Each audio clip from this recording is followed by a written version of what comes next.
Welcome,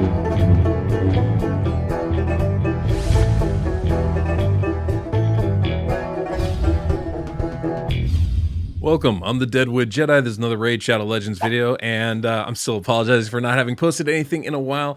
Just been kind of going through my things on that.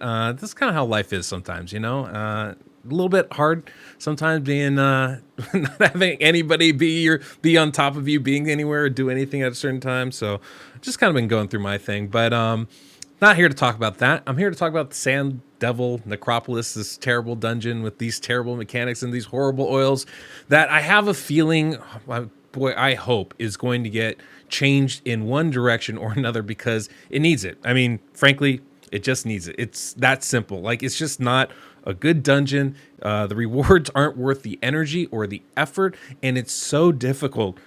I don't have a problem with the difficulty, actually. Like, I did when it first started. I was like, this is ridiculously hard. But within the mechanics of it, there are ways to speed tune. There are ways to get guaranteed runs. There are teams you can build for it, even at stage 25. And it's good to have some really endgame stuff, especially for what the reward is, right? It's like a little bonus on your gear. Right now, it's so bad that it's really, if you're doing this only for the challenge of it, not for the rewards, which is obviously not the best thing, but it does give us, you know, a challenge for those endgame players. Like Doom Tower was supposed to be that. It didn't really live up to that, although it has been really challenging. There's been some interesting stuff, but there's that difference level of like, I can beat Doom Tower hard, and then the really high-end endgame players that will really want that extra challenge. And it's good to have something for that. Especially good, something that's not going to break the game for everybody else, just they're able to achieve it and you aren't, right? And that's kind of what this is. So even in that sense, it's not the worst dungeon in the world. But that's not really what we're here today to do. I don't know, I'm ranting again. This is just, I've been working on this. Literally, I spent the last 2.5 weeks working on this dungeon, trying to come up with speed tune auto teams for you guys.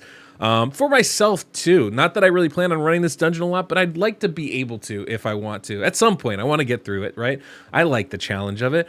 And so I've been messing around. You know, I've tried to, you know, create something in the calculator. I don't have anything really, you know, that's in a position I could actually put out. But what I am really excited about is I have been able to come up with a couple different speed tunes using some different sleep mechanics, right? So nothing where if you can just tank it and work with what the boss is giving you. I think there are some teams out there already. I'm actually have some. I might have shown some already. I'm going to be showing some of those. People are kind of bringing those to me, which is really cool, and being able to share that with you guys so you have options. And obviously, you know, for a lot of the lower stages, there's a lot of ways to farm it pretty easily without having to have crazy gear. I think I was able to get all the way up to stage 11 or so just soloing with Tyrant, for example. So there's more than a few ways to advance in this dungeon. But what I was really excited about is being able to come up with a speed tune for stage 25. And this is the one I came up with. Now, obviously, there's only a few different sleep champions, right? We have basically consistent sleep champions. We have Siphi, and we have Kymar, and we have Muckblood, and I think that's his name, Muckstalker, Muckblood, something like that. And I think there's a common doggy, Hellhound, that's an option too. That's it. That's really it. I mean, there's a couple other champions that can kind of do it, but the, you know, the cooldowns, even Kymar, I really wouldn't recommend being on a 3-turn cooldown. It's not really going to be ideal, because if you're going to bring in sleep, the idea is actually to keep the boss from ever waking up. You want his big hit skill, his A3 ability, right? What's it called? Feasting Swarm. You want that to go off first, and then you never want to see it again. So if you can do that, if you can bring in sleep consistently, you can have success at this. And this is the team that I built to be able to do that. So let's go talk about the team. I'll show you guys exactly what's going on here with it. Yeah, it should be a pretty cool video, I think. If you enjoyed today's video, don't forget to subscribe and hit that notification bell so you don't miss the next one that comes out. And of course, if you enjoyed today's music, we have that link down below in the pinned comment and description of this video, and you can use code DeadwoodJedi, save yourself 15%. And of course, if you want some account work, you don't like doing the work yourself, I'm more than happy to do it for you. My team is at the beck and call. Just visit my website, deadwoodjedi.com. All right, guys, this is the team that I'm bringing in. We've got Aothar in here. We've got Siphi, obviously, for the sleep. Riho Bone Spur to give us a bunch of debuffs, healing, cleansing. She's really good. Cardinal because we're going to revive off of that first hit, and then Tatura Rhyme-Hide, also making sure that we don't take any of the debuffs. There's a couple things you have to keep in mind when you're using a team like this. And when I say a team like this, I mean having Siphi as your sleep champion and tanking the first hit, that Feasting Swarm. First off, obviously, there's a multiple ways to get through that first hit, right? You can have everybody go faster than the boss and use Revive on death. Or you can have everybody go slower than the boss, use Stone Skin on at least one champion, then AoE Reviver. In this case, I'm using Cardinal, who I think is going to be best for this. Ugo is another really strong possibility here. But use Stone Skin on them, have them tank that first hit because of the Stone Skin, and then revive everybody else, and then your team gets going. Now, with Siphi, she has some unique things with her sleep ability. We have to keep in mind, it only works if the enemy has over 50% turn meter, but it's guaranteed. There's no RNG in this comp. That's kind of the cool thing about it. It's going to happen every time. It's going to work perfectly every single time, 100% guaranteed. And this is a big reason why. That sleep will happen every single time. There's no chance of it failing. So I don't need accuracy on her. It just happens. But the key is making sure the boss has 50% turn meter. Now, if I have Siphi going low enough in the turn order and we can maintain that 1-1 ratio, obviously she's going to sleep them. But the idea is to get her to go, higher up in the turn order so more champions get a chance to put hits on the boss. Because there's two ways to use Siphi in this type of a team, or any sleep champion, really. And this is what's going to be important. You can break the sleep before the boss takes their turn, in which case you'll be able to sleep them the very next turn. That's what we're doing with Siphi here, and that allows us to keep the boss pretty much in a permanent state of slumber, which is great.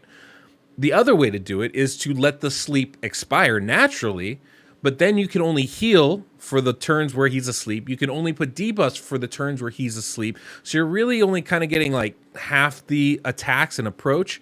But those are two very valid ways to do it. What I'm doing is kind of a blend because I have all these champions on 3-turn cooldowns. Aethar, Tatura Rhyme-Hide's A2 ability, Riho's ability. Because they're all on 3-turn cooldowns, what I'm actually doing is allowing the boss to sleep for 1 turn. I'm sorry. What I'm doing is I'm allowing the sleep. I'm breaking it every turn, except for 1 turn. And that's what's happening is I'm going to let the sleep expire on the boss for 1 turn. And what that does is it puts his skills on basically a 3-turn cooldown. So what ends up happening is he sleeps for 1 turn. He's not taking a turn. He's asleep, right? He wakes up from his sleep because Siphi's sleep is only 1 turn duration. He wakes up for it, but he doesn't actually take a turn. Then he takes a turn. Then we sleep him, but we crack it, so he wakes up and goes. We sleep him again. We crack it, so he wakes up and goes. And then again, we let him sleep through the next turn. So I only have to worry about two of the boss's turns in a row.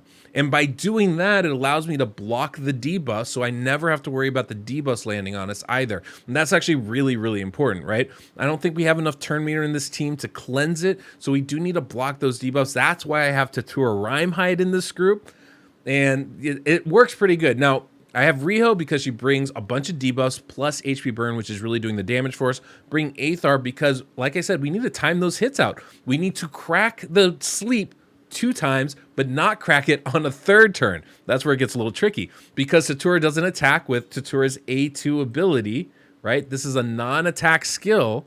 We're able to get in 4 hits or less before that skill goes off, allowing the boss to sleep through it and letting us stay in sync.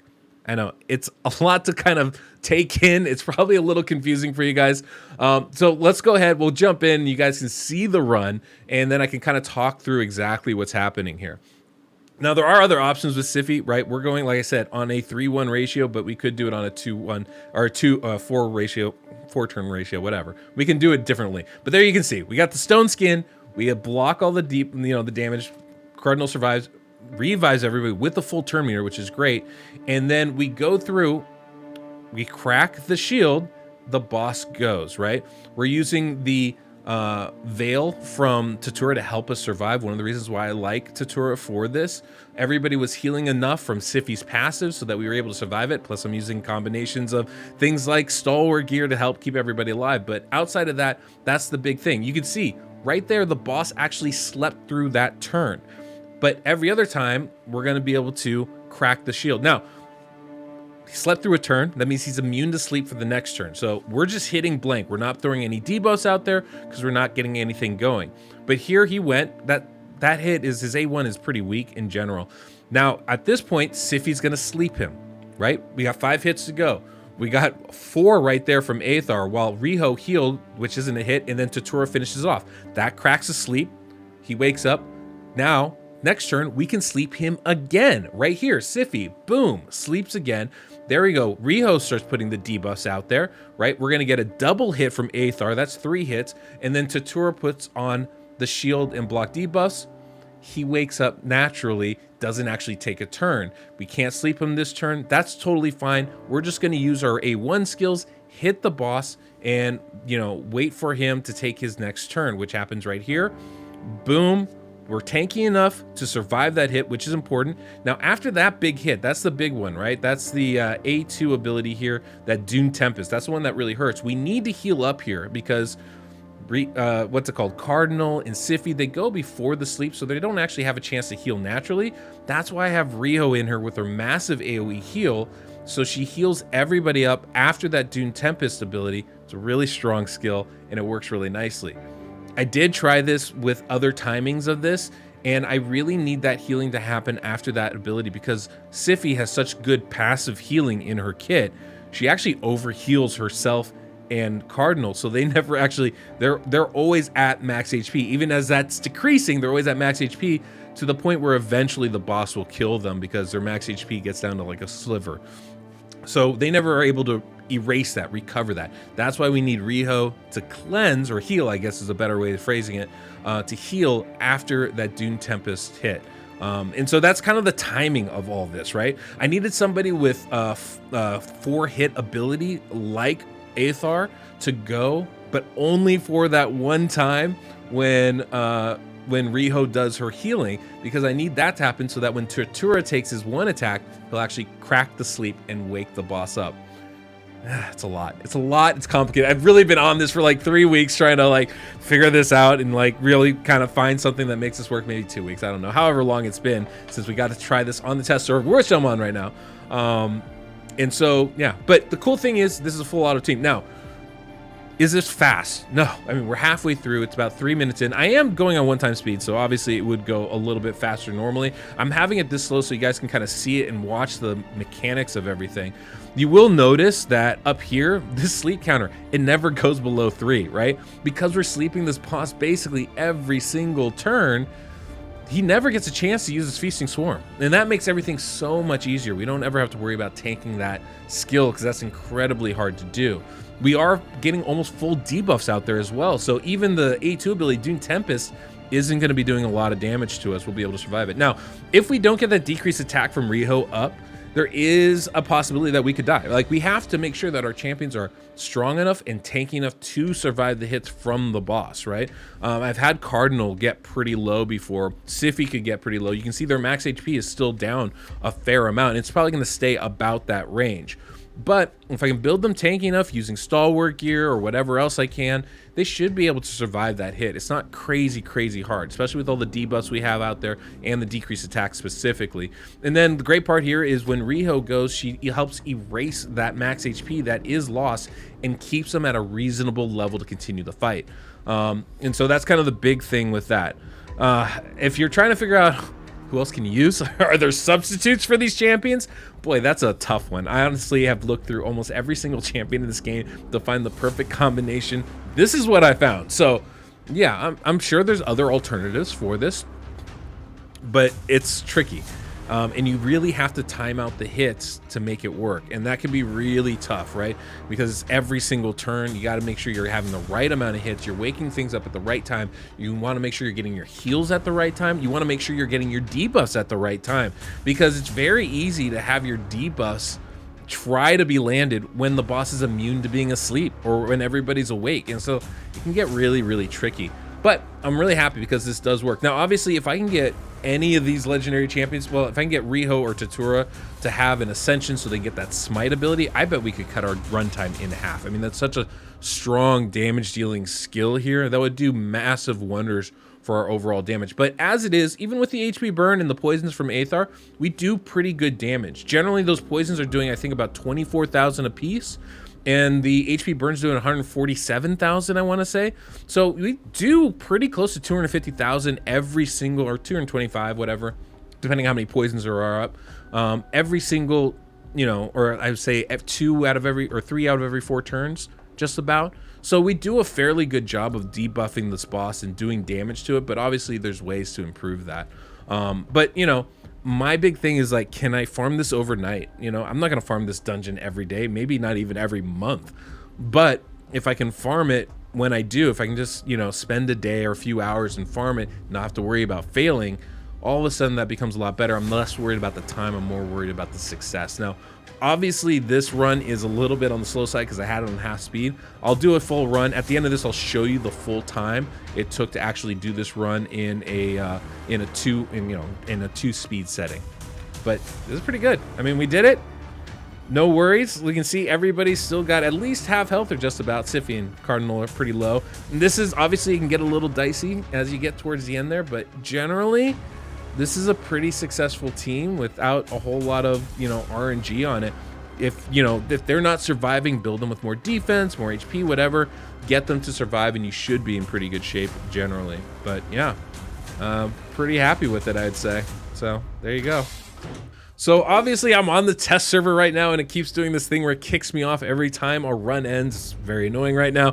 It is what it is. You know, at least I have access to this. But you can see, like, when we actually do these runs at a full 2x speed, it does still takes about 5 minutes, right? It's still not super fast. Obviously, people are going to be able to improve upon that, even if they use these same exact champions. I believe in the power of you guys to optimize, let's put it that way.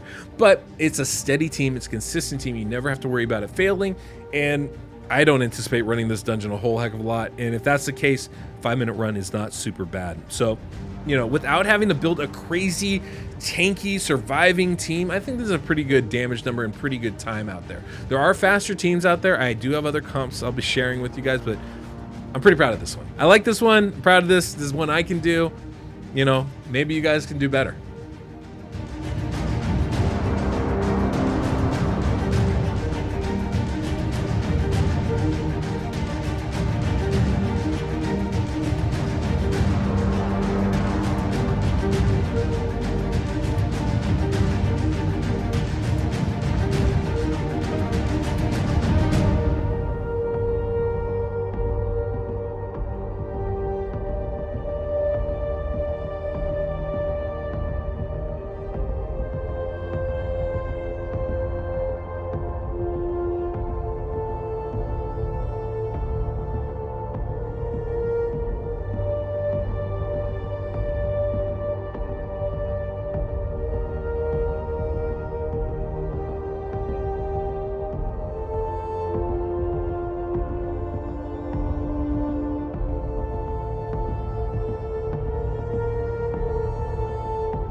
Okay, guys, let's talk about the champions that I'm bringing in here, and we'll go in order of speed so you have an understanding of how this works. So we're going to start off with Cardinal, and Cardinal I have at 238. That is the max speed that you want on this champion. You don't want to go any faster than that, and that's going to enable her to not go on the first tick. So the boss goes, one tick goes, second tick, that's when Cardinal hits, and then the third tick, that's when Siphi will go and be able to place to sleep because the boss will have over 50% turn meter. So definitely 238 is the max speed you want. Now, obviously, I have a stone skin set, and because we're going slower, we're just going to get hit right off the bat. That's going to be pretty essential to surviving this. I really don't know how else you would do it. So that would be my recommendation to go there. Obviously, if I had a Defiant set, I would really like that actually for Cardinal, help her stay alive, especially towards the end of the fight. I think that would actually be really advantageous for us. Both her and Siphi will end up having their max HP filled.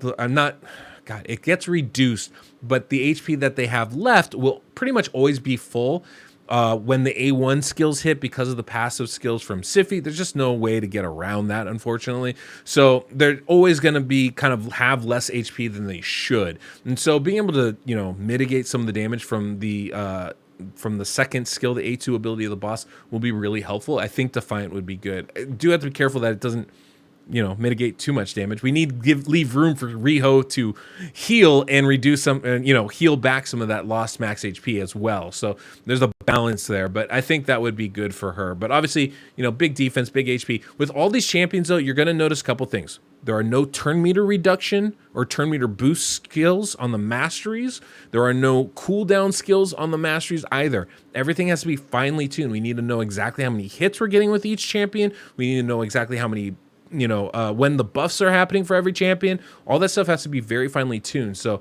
that's very important. With my Cardinal, I do open with the A3 actually.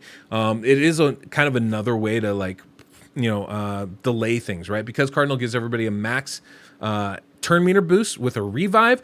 By using her healing ability on herself first, what that does is obviously makes her survive that second hit a lot easier, and also can kind of, get everything set up and ready to go. The one thing you could do, I don't necessarily need to use it, but I find that to be good. It also helps let the sleep expire on its own naturally, so I don't have to worry about, taking too many turns or cracking it at the wrong time. And so that's a little trick. If you need an extra hit to crack that sleep a little earlier, you can always use your A1 first too. That's another option.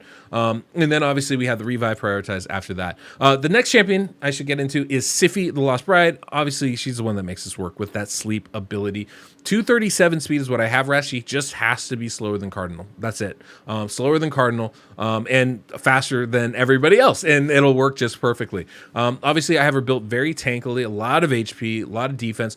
It might be beneficial to actually lower her HP and raise her defense up so she takes less damage, but maybe heals a little bit less. I don't know. But this is kind of what worked for me. It's what I had built anyway, so this is what I used, and I think it worked well. Obviously, some mixed sets in there, so if your Siphi's dying, maybe try Stalwart or Defiant in there, and see if that kind of helps you stay alive a little bit better. One things you want to avoid with both Cardinal and Siphi are anything that gives extra healing, so no Immortal sets, no regen sets, no bolster sets. You don't want them healing on their turns, because the boss will never be asleep on their turn, so they won't actually reduce their max HP, and that's something that's going to be really, really important to be able to do. So letting them lose HP isn't a bad thing in this.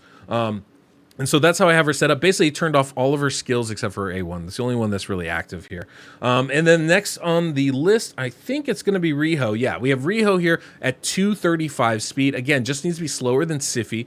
235 speed. I try to build her as tanky as I could so she can survive that second hit. That's going to be important. And this is probably the hardest build out of all of them. You need as much accuracy as you can to be able to land your debuffs consistently. So we're aiming for 560. I've got her at 574, which is pretty solid. But obviously, the less we have, the better. I wish one of these champions had an accuracy aura. That would be huge. Or a speed aura. That would be huge. But unfortunately, none of them do. But basically, we open with her A1. We open with her A3 ability, and then we use her A2 ability second. And that's basically how it is. That's how I've prioritized her skills. And because of that, we're going to heal after that A2 every time. We're going to debuff right after that when the boss has slept as well. So that's what's going to work out perfectly for you guys.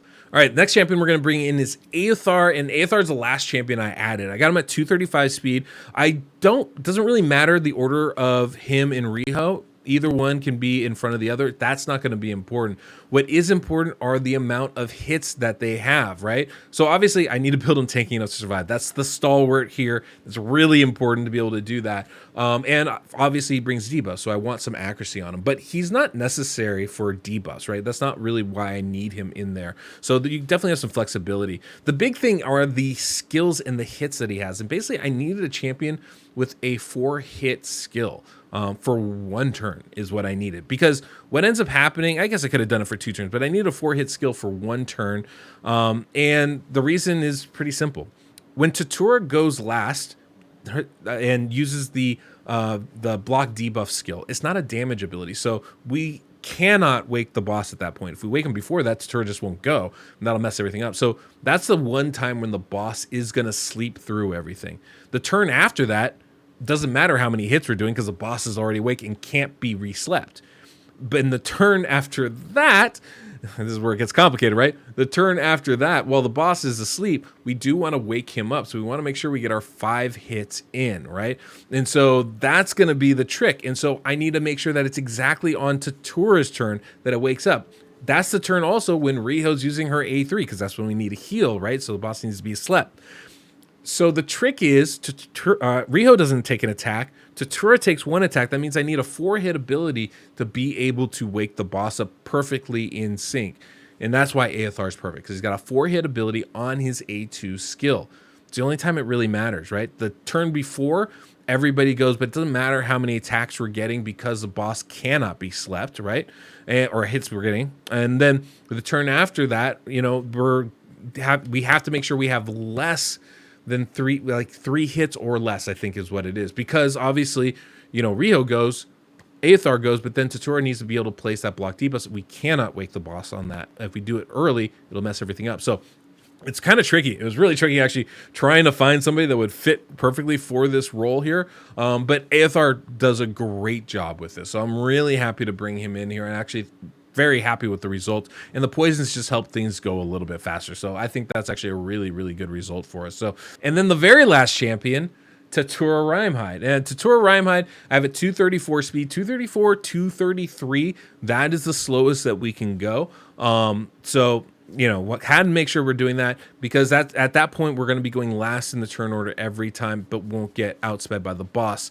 Now, obviously, like I said, Tatura doesn't have a damage skill on the A2 ability, so we do need to make sure that we're, you know, timing everything out just so. And this is one of the reasons, actually, with Aethar, that we open up with that A2 ability, because we're also going to open up with the Otherworld Breach, the Veil ability that Tatura has. We're going to open with that. It's going to help us survive going forward. And then we're going to use the other ability that he has with the block debuffs after that. And that's kind of the plan that we're doing here.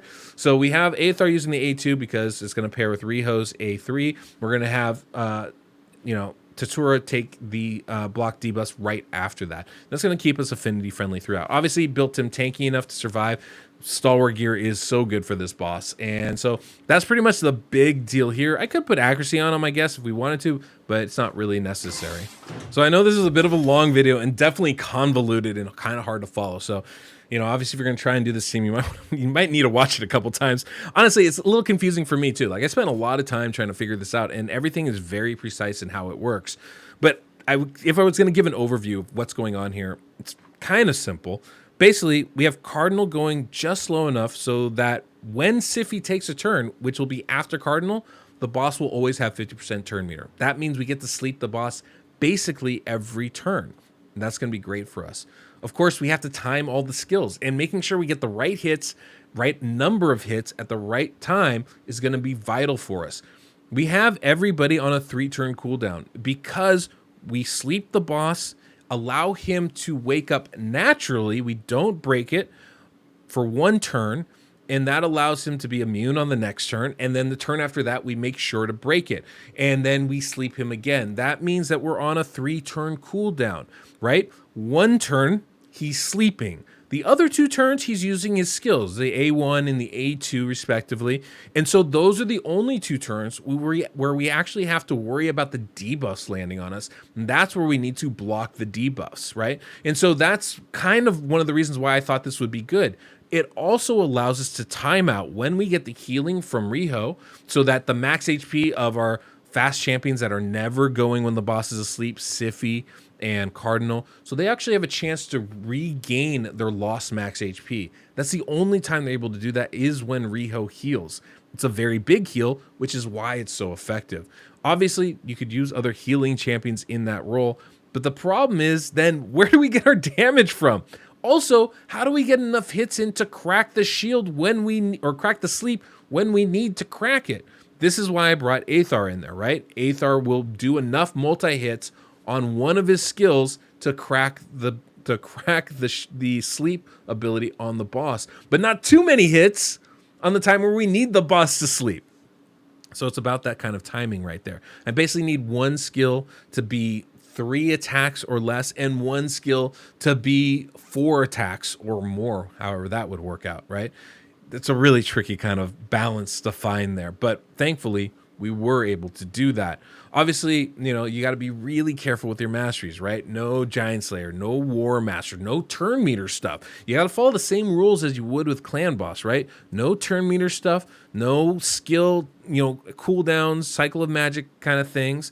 It's really tricky to be able to pull this off and get decent damage. This is one of the reasons why I went with HP Burn, another reason why I brought Riho in. That's where our most of our damage is coming from. It's her HP Burn. We're getting some from the poisons from Aethar, but that's pretty much it. It's just those two. So it's not my favorite team. I don't love this team, but it was very cool to be able to tune it. It took a lot of work to get here and a lot of work to actually fine tune the skill timing and order of things in order to be able to get everything working in just the right way. That's the biggest trick actually out of all of it, was doing that. Now, one thing you're going to be asking, can we bring somebody else instead of Siphi? Maybe.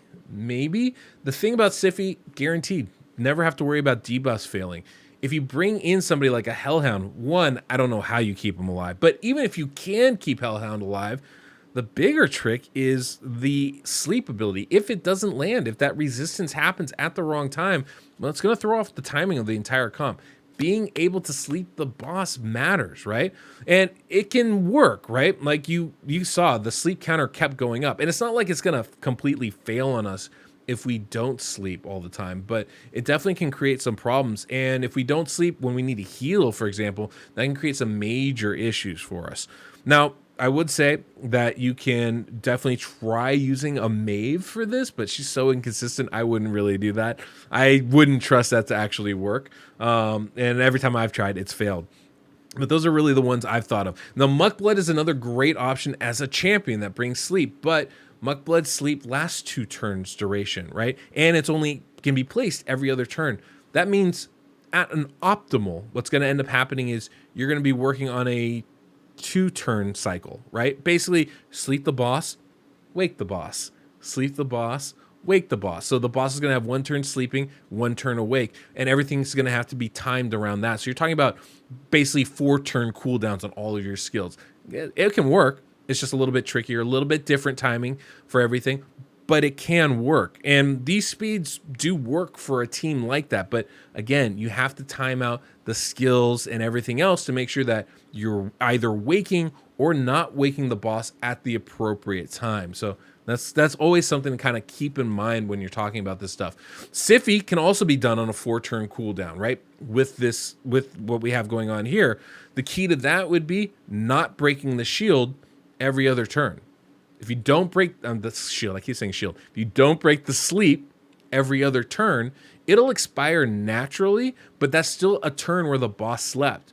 It also means that you're only going to be able to place debuffs every other turn. You're only going to be able to heal every other turn. So there's going to be some, limitations to how effective that's going to be. But the good thing is Feasting Swarm would never come back. And you can use these speeds for that.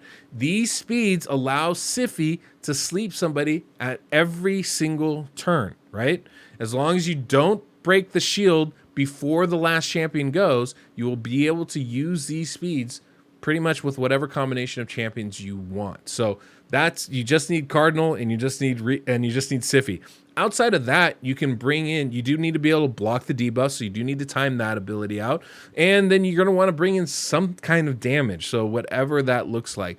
But you could definitely bring in, I would say, something like 2 Sandlash or 2 Sepulchre Sentinels and a Drexler, right? You could do that with this particular team and it'd be fine. Have the Sepulchre Sentinels alternate their A2 ability so that each one is able to block the debuffs from the skills that the enemy is going to be using, and you get a triple hit from Drexar, and hopefully he's placing HP burn every time, right?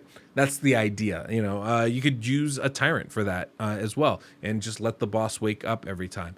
You know, if, you know, with these Sepulchre Sentinels, they would, you know, when neither one is using their skills, they're going to wake the boss. Just kind of time it so that's when the boss is asleep, that type of thing. There's ways to do this for sure. You don't want any decreased speed. That's going to be a no-no because it's a perfectly tuned team, right? So those are or turn meter manipulation in your team. All right, that's it. That's all the caveats. That's everything I think you guys need to know if you want to run a team like this.